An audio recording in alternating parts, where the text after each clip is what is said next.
Chers amis, continuons, si vous le voulez bien, à tirer parti du confinement et de l'actualité pour améliorer notre prise de parole au moment décisif. Bonjour, je suis Didier Chambaretto. J'accompagne et je prépare des intervenants lors de leur discours et de leur prise de parole. La dernière fois, et c'était la première vidéo de cette série sur YouTube, que je consacre donc au virus, mais à la manière dont on en parle, je vous avais raconté l'histoire du Diamond Princess, que je vous avais présenté comme étant le laboratoire flottant involontaire du virus, dont nous aurions beaucoup de choses à apprendre. Et j'avais commencé par tirer deux leçons. Enfin, une leçon humaine, d'abord, et puis je vous avais donné quelques chiffres. Et maintenant, ce que je voudrais faire, c'est d'aller un peu plus loin et de tirer la leçon, par exemple, sur un plan scientifique.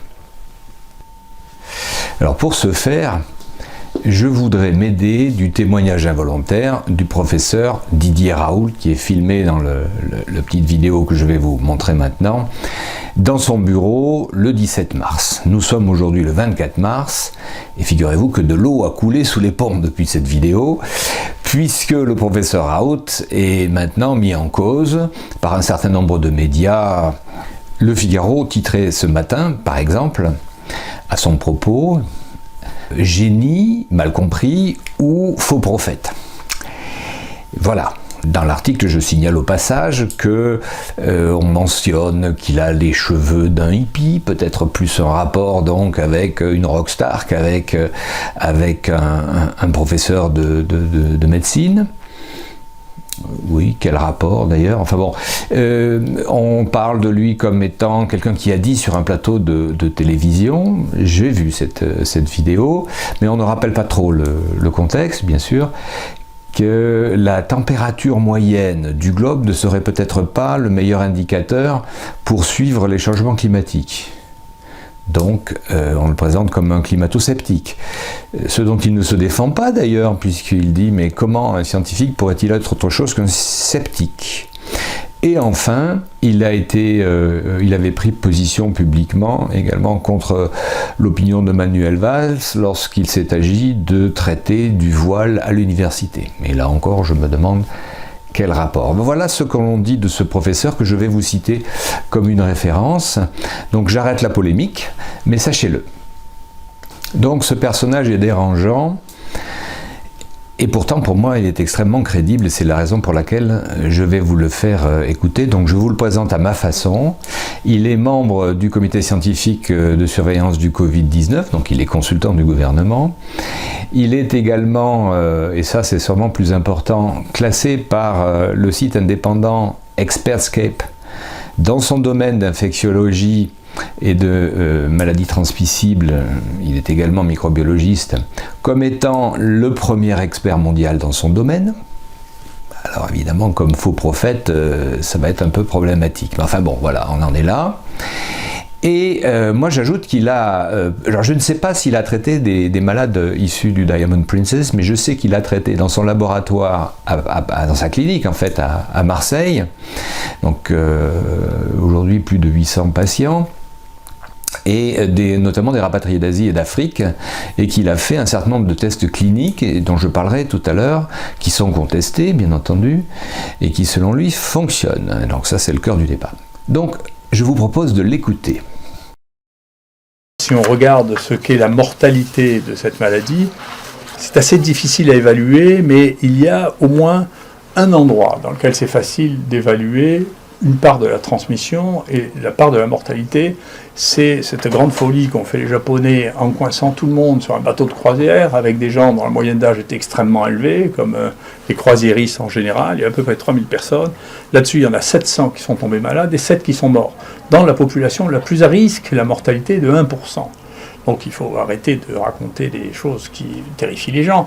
Bien entendu, si vous ne testez que les gens en réanimation et vous dites à tous les gens qui sont un peu malades de rester chez eux, vous aurez une vision de la gravité de la maladie qui n'aura rien à voir avec la gravité de la maladie. Donc on voit qu'un tel cas, là c'est assez lapidaire, mais peut être utilisé pour donner un certain nombre d'éléments complémentaires que ce professeur nous donne par ailleurs. Donc je fais un peu une synthèse ici pour vous. Alors tout d'abord, il y a les chiffres que je vous ai déjà donnés. ils ont un peu évolué puisqu'on est à 10 décès aujourd'hui malheureusement pour 712 personnes qui avaient été contaminées sur une population de 3711. Voilà. Ça fait un pourcentage de 1,4 par rapport au nombre de contaminés et de 0,26%, 2,6 pour 1000, sur l'ensemble de la population concernée. Imaginez un peu par exemple que nous ayons mis en quarantaine de la même manière, très confinée, la totalité de la population française, soit 67 millions d'habitants, eh bien nous aurions eu à peu près 180 000 morts. Voilà. 180 000 morts, alors évidemment, on peut imaginer qu'aucun gouvernement ne résisterait à 180 000 morts, c'est une évidence.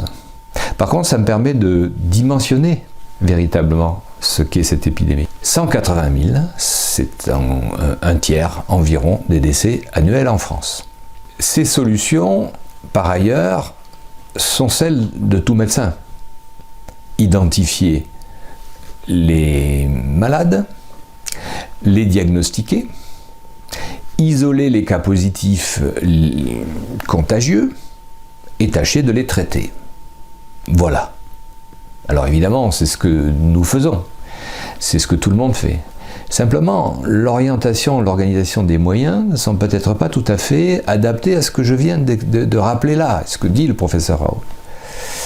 Le confinement de toute la population n'est pas strictement équivalent à ce que je viens de dire, notamment au fait d'isoler les cas positifs contagieux. Ensuite, il est possible, avec certains traitements, et c'est ce que lui a proposé et qui fait aujourd'hui le débat, de faire deux choses. Tout d'abord, de limiter la viralité donc du virus chez ceux qui sont contaminés, et ainsi de réduire la période de contagion qui n'est pas d'ailleurs au passage de 14 jours, nous dit-il, mais de 20 jours de façon significative, de façon à ce que les personnes ne soient plus dangereuses pour les autres. Chose que nous ne faisons pas aujourd'hui, pas en grand nombre en tout cas, que lui a fait dans son hôpital de Marseille, et enfin, de traiter un certain nombre de cas. Plus tôt ils seront pris, apparemment, plus tôt ils seront traités. Voilà en gros ce qui est dit. Alors, quel est le traitement? Vous en avez sans doute déjà entendu parler. Il s'agit de deux produits. Un antipaludéen qui s'affiche là, et qui s'appelle l'hydroxychloroquine, et l'azithromycine, qui est un traitement qui combat les affections respiratoires, qui sont le stade ultime de la maladie, semble-t-il, pour pas mal de patients. Et évidemment, le dosage est affaire d'expérience. Je suis certain que le professeur communique avec ses homologues pour faire connaître ce qui a fonctionné. Je précise, pour le débat, que des revues à comité de lecture, tout à fait officielles, ont confirmé un certain effet positif des médicaments prescrits, même si on sait qu'ils peuvent avoir éventuellement des effets secondaires.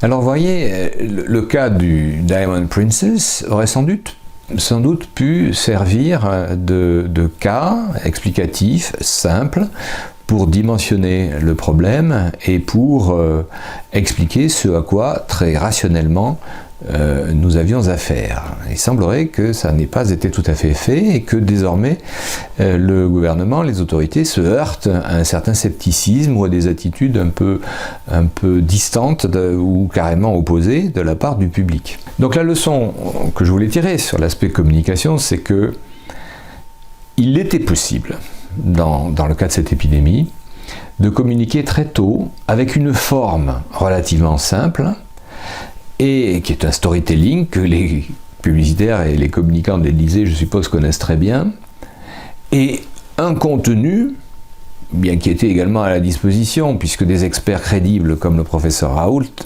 sont là depuis le début, sont même conseils. Donc associer le fond et la forme pour arriver à quelque chose d'efficace, pour rendre plus percutant et plus acceptable le message, et très tôt le message que les communicants voulaient passer. Il semblerait que l'efficacité en réalité ait été beaucoup moins forte que ce que je suggère. Alors vous pourriez peut-être vous demander pourquoi pinailler sur un problème subalterne de communication quand nous sommes face à une épidémie de cette ampleur. eh bien, j'aurais tendance à vous dire qu'à mon sens, la communication fait partie des moyens de lutte, et on voit bien à quel point aujourd'hui, sur ce point, ils ne sont pas mobilisés de la manière la plus efficace. C'est le premier point.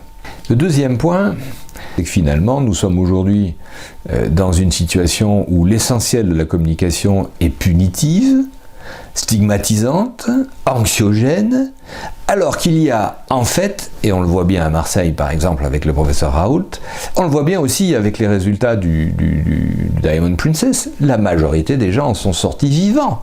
Donc il y a aussi des éléments, je dirais positifs, hein, des éléments de traitement possibles, même s'ils ne sont pas encore tout à fait validés. J'ai fait l'hypothèse qu'un exemple du type du Diamond Princess, appuyé par des illustrations simples et des avis d'experts solides, aurait sans doute été beaucoup plus pédagogique.